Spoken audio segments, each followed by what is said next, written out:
अभ्यास 545 84 शब्द प्रति मिनट। यस। इन्हीं कारणों से भाजपा 2017 के बाद से योगी आदित्यनाथ की कभी सामान्य मुख्यमंत्री के रूप में न देखकर खास हैसियत से नवाजती रही। प्रधानमंत्री ने स्पष्ट कर दिया है कि टीकाकरण अभियान की शुरुआत की तरह अब टीकों की 17% खरीद केंद्र सरकार करेगी और निजी क्षेत्र 25% टीकों की खरीद कर सकेंगे।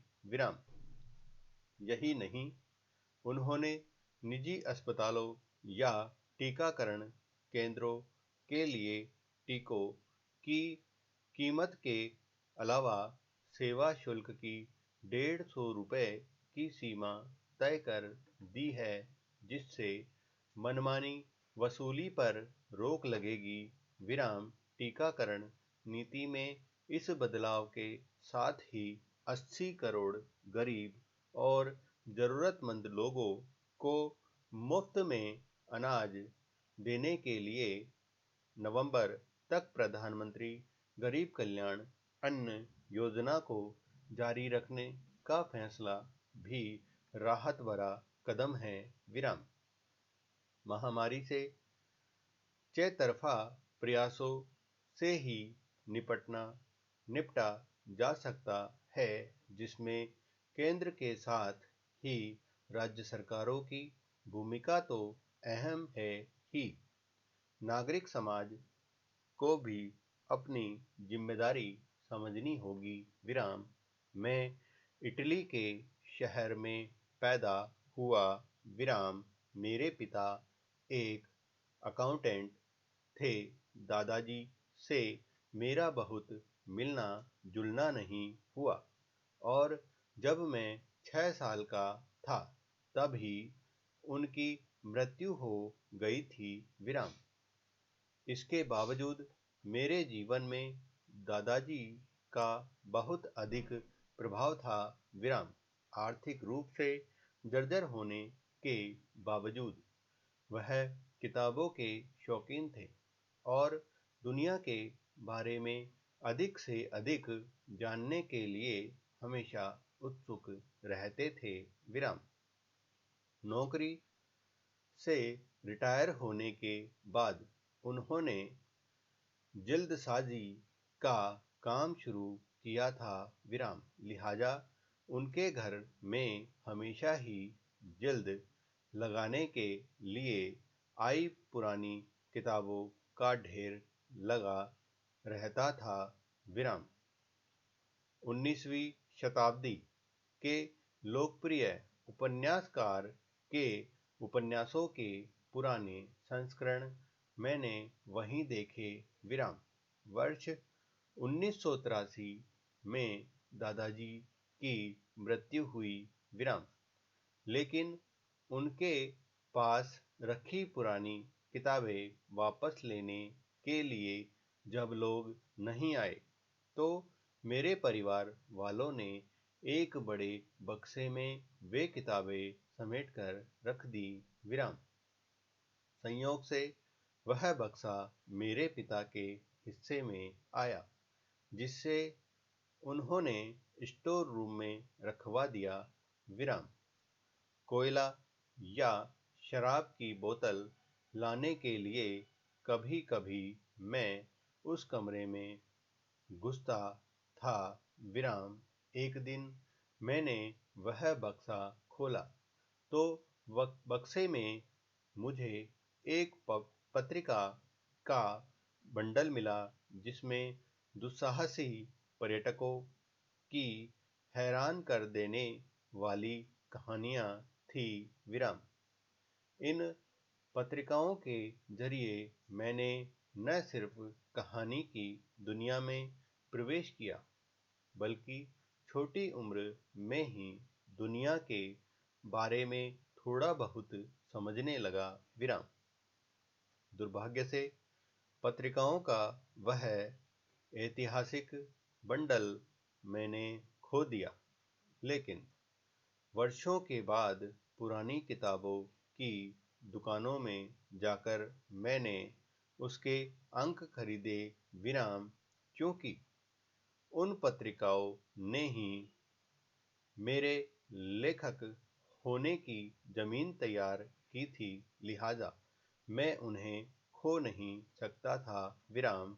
दादाजी की तरह मेरे पिताजी भी किताबों के शौकीन थे विराम, लेकिन वह 13 भाई बहन थे जिनकी परवरिश करते हुए दादाजी आर्थिक परेशानियों में डूबे रहते थे विराम। ऐसे में मेरे पिता के लिए किताबें खरीदकर पढ़ना संभव नहीं था विराम, लिहाजा वह किताब की दुकान के सामने खड़े हो जाते और वहां से कोई किताब उठाकर पढ़ते रहते विराम। जब दुकानदार उन्हें भगा देता तो वह किसी दूसरी किताब दुकान के सामने जाकर उसी किताब का अगला हिस्सा पढ़ने लगते विराम। मेरे बचपन में पिता को इसी तरह सड़क पर घंटों किताबें पढ़ते देखा था विराम। शाम को घर लौटकर भी वह पुराने अखबार और पत्रिकाएं पलटते विराम। कभी कभी वह अपने किसी दोस्त से कोई उपन्यास उधार ले आते विराम। उस समय खुशी से उनका चेहरा दमकता रहता विराम। किताबों के प्रति इसी जुनून के कारण वह चाहते थे कि मैं लेखक बनूं विराम। मुझे इसका संतोष है कि मैंने उन्हें निराश नहीं किया विराम। वर्ष 1962 में उनकी मृत्यु हुई और उससे 3 महीने पहले मेरी पहली किताब द ओपन वक्रस प्रकाशित हुई थी विराम।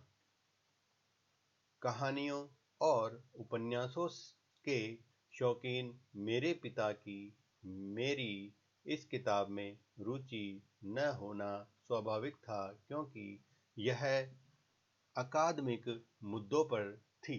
इसके बावजूद वह अक्सर शाम को मेरी किताब पढ़ा करते थे विराम। हालांकि यह कसक मुझे रोगी की अगर उनकी उम्र थोड़ी लंबी होती तो वह मेरे उपन्यास पढ़ सकते थे विराम। मेरी माँ चूंकि 10 साल और जिंदा रही, इसलिए उन्हें न केवल मेरी और किताबें देखने का अवसर मिला, बल्कि विदेशी विश्वविद्यालयों में व्याख्यान के लिए आने वाले आमंत्रण भी उन्हें खुश करते थे विराम। हालांकि तब वह बहुत कमजोर हो गई थी, लेकिन उन्हें मुझ पर गर्व था विराम। माता पिता दादा दादी भी अपनी जान के मुकाबले अपने बच्चों को पहले बचाते हैं विराम, लेकिन यह भावनात्मक मसला होता है विराम।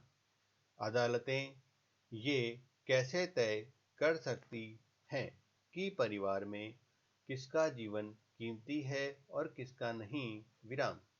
वैसे भी मिलॉर्ड, इस देश में बूढ़ों की क्या हालत है आप जानते तो होंगे ही विराम।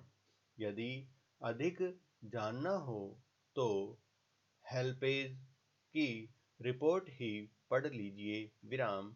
अब तक तो हमेशा अदालतों के प्रगतिशील और समाज सुधारों वाले निर्णयों पर खुश होते रहे हैं विराम।